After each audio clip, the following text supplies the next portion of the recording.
I look naked. Do I look naked?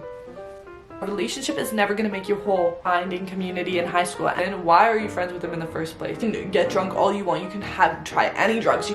Let's talk about relationships in high school. Talk about temptations. Sex is never going to fulfill me. Peer pressure. Boys, they suck. Gossip or comparison or jealousy. People judging you for your faith. Hi guys, welcome back to my channel. It is Katy Patterson here, and today we're going to be talking about being a Christian in high school. On my Instagram, I put a little question box where you guys could send in your struggles and what you actually struggle with in high school as a Christian. Being a Christian in high school absolutely sucks. Like, there's so much temptation, there's so much bullies, there's so much things that you want to do but you can't, you're conflicted, community, all this.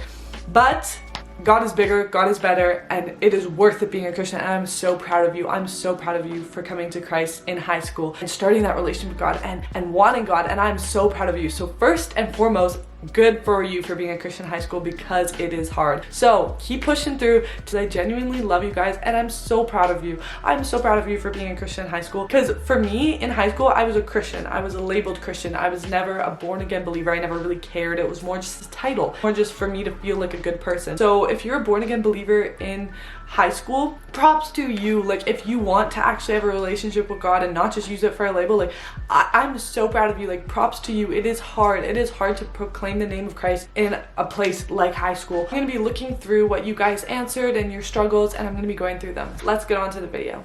Okay, before we get on to the video, I just want to remind you guys to like and subscribe to this video for more. I love you guys, and I genuinely want to help you with anything that you're struggling with. So you follow me on Instagram and TikTok at katyy.patyy with 2 Y's on each side. Let's get on to the video. People judging you for your faith. And I wish I could just say, oh, there's a quick easy fix to this, but it's not. You will get judged for your faith, because just having the label of yourself as a Christian, people already think that you're judgmental or homophobic or whatever. It's hard, and I can totally relate to you with that. Break the stigma. Be that kind girl. Be the gracious girl. Be the girl that represents Christ in the midst of their judgment. Handle it with grace. Handle it with kindness. Handle it with love, so that they look at you and they actually see something different than what they thought a Christian was. And yeah, they may judge you for your faith, but at the end of the day, this world is not our home. Heaven is. What happens on this earth may suck, and your pain is totally valid, but this pain is only temporary, because when we get to heaven, there's no pain, there's no suffering, there's no anything like that. So yes, you will get judged for your faith, but kill them with kindness is what I say. Be that example for Christ. When you are feeling really down about yourself and you don't feel like you have friends and you feel like judgment is clouding you, remind yourself who you are. You are a daughter of a king, so claim that title and pray to God. Be like, God, I don't know what to do right now. Be honest with him. Even try to explain yourself to your friends that may think you're judgmental. Be like, hey, I don't drink because of this, but you know, if you do that, that is your own convictions, that is your own choice. But for me, I don't find fulfillment in that. And maybe you can have that conversation. A lot of people feel like other people are judging them just because they haven't cleared the air, just because they haven't communicated anything. And let them know that they are still loved, that they're still wanted, that they're still fully known. Kill them with kindness. Tell them why you're actually not judging them, that you actually personally just don't do that, and why, who Christ is, that he still loves them, still wants them. Kill them with kindness. Next is sharing your faith. So I have a whole video actually on sharing your faith that I will link down below. But the gist of it is, sharing your faith can be as easy as just asking somebody how you can pray for them. Say your friend is really struggling that day. Be like, hey, how can I pray for you? How can I talk to God about you today? Sharing your faith does not have to be spreading the gospel every single day to every single person that you meet. It can be as easy as just saying, hey, I'm a Christian, being an example for that, asking people how you can pray for them, telling them why you actually don't do something, and telling them that they're just loved, they're fully wanted and fully known by God. Let's talk about being open about how you're a Christian. You have to remember that we are an example of Christ, and we may be the only church that somebody ever attends. Being open about being a Christian is planting seeds in itself, because you have something that they don't, and that's a relationship with God. It's something people will judge you for. End of the day, this world is not your home. Heaven is. Community. A lot of people lacked finding community in high school, and I don't blame you. In high school, there's not really those Christian groups. You don't need to be popular. You don't need to have everybody and their mother be friends with you. At the end of the day, I was pretty popular in high school. It felt useless. It did not fill me. It did not give me the worth or validation I was craving. It did not satisfy me. Being popular in high school meant nothing. So community, it doesn't have to be a group of 100 people. It can just be finding that one good friend who will stick with you throughout it all. Having that one friend that you can go to talk about God or talk about your temptations, talk about how hard it is to be a Christian in high school, and to be there to support you. How do you find that friend? Well, there's so many different options, whether that's going to youth group, whether that's putting your faith out there on your social media, youth groups, try out Bible studies. And I know it's hard with COVID, but some churches are still open, and a lot of churches do online services. So put yourself out there, join a community, talk to the youth pastor there. So many different Christian group chats on Christian TikTok. So if you go to Christian TikTok, 9 times out of 10, if you put your Instagram in there, they're gonna be like, hey, I am a Christian too, let's bond over our struggles. Reach out to those people that you know may be Christian in your school. Be like, hey, I heard you're a Christian. When did you come to Christ? People just want to relate to you, to want to find that community, and you both are craving the exact same thing. So might as well each put yourself out there and find that community. Okay, let's talk about temptation. So when you want to go to a party, or you want to drink, or you want to go to that guy, or temptation sucks. High school is like the enemy's playground. You have to remember that no matter what you're trying to fill yourself with, it will never fulfill you unless it's Jesus.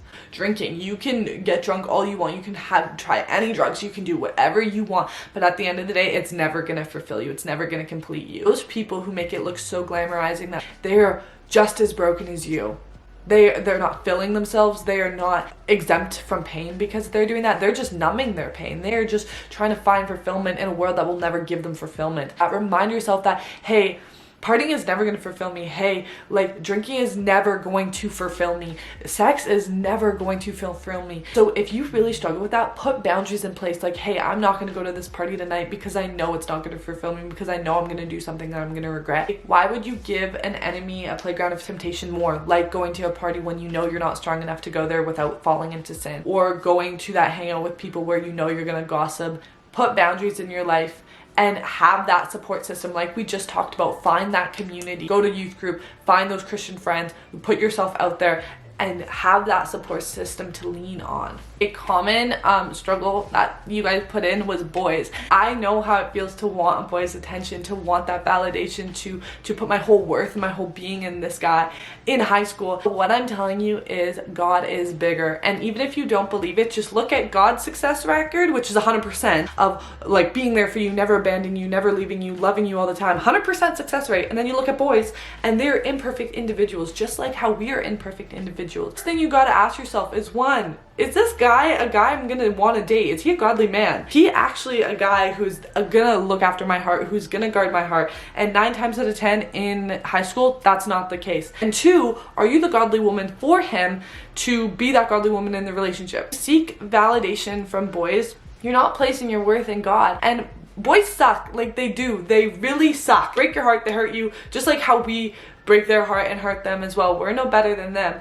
So we cannot place our worth in boys. We cannot place our worth in them, because at the end of the day, they are going to fail us. Our worth is defined by God, and He calls us loved, valued, beautiful. When you find yourself wanting to find your worth in boys and you're trying to Snapchat them all the time, or you want them to like you, or take a step back and ask yourself, am I putting my worth in God right now? No? Okay, let's put some boundaries in place. Boundaries are your best friend. Maybe you want to distance yourself from this guy. So instead of chasing after boys, start chasing after Jesus. In the midst of when you feel insecure or lonely or whatever, don't go to a boy to try to fill you up. Go to Jesus.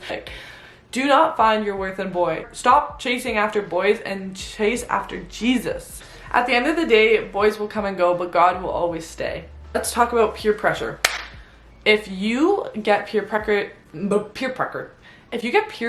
easily, don't go. Why would you give an enemy a playground of temptation? At the end of the day, we are weak. 9 times out of 10, we cannot go to those places and not fall into sin because of peer pressure, because the enemy has such a playground in that area. Cut off some friends.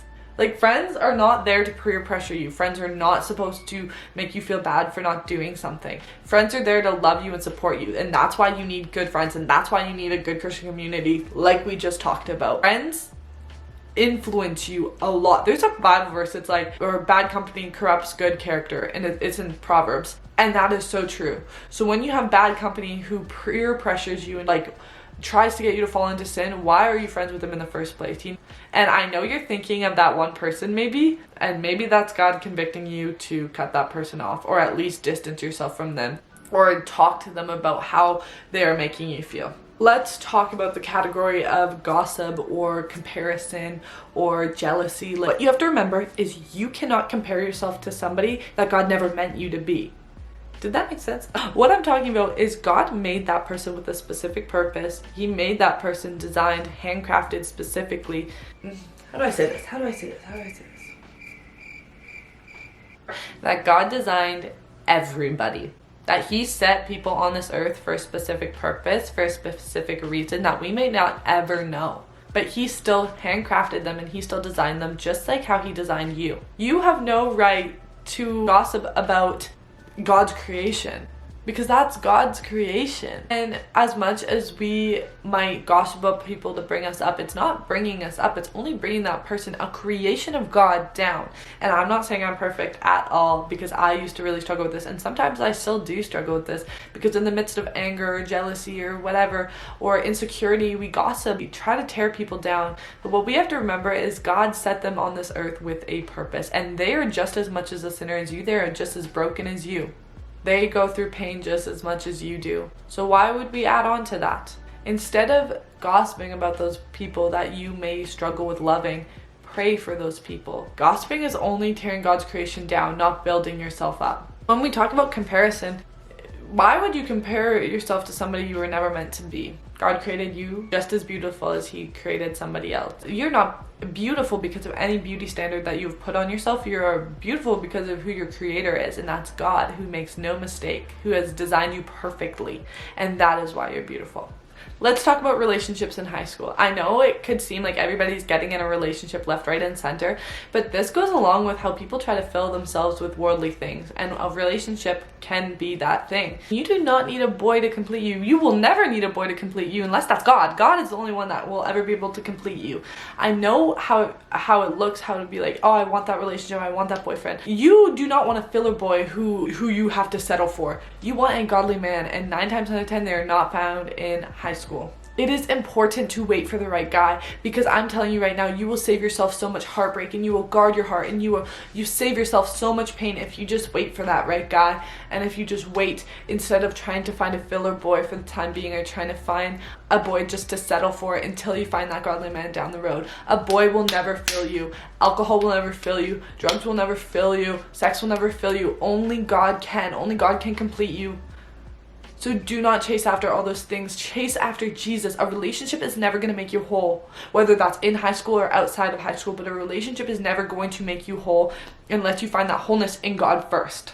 So guys, that is my video. I really hope this helped. I wish I could answer every single one of them, but I hope this video helped for the time being until I make a part 2. I love you guys, and I genuinely am praying for you guys all the time. Props to you for being a Christian in high school, because it is hard, but it is worth it. God is bigger. God is better. God is the one who completes us. And so chase after him. Build your relationship with him. I love you guys, and I will see you next time. Bye guys.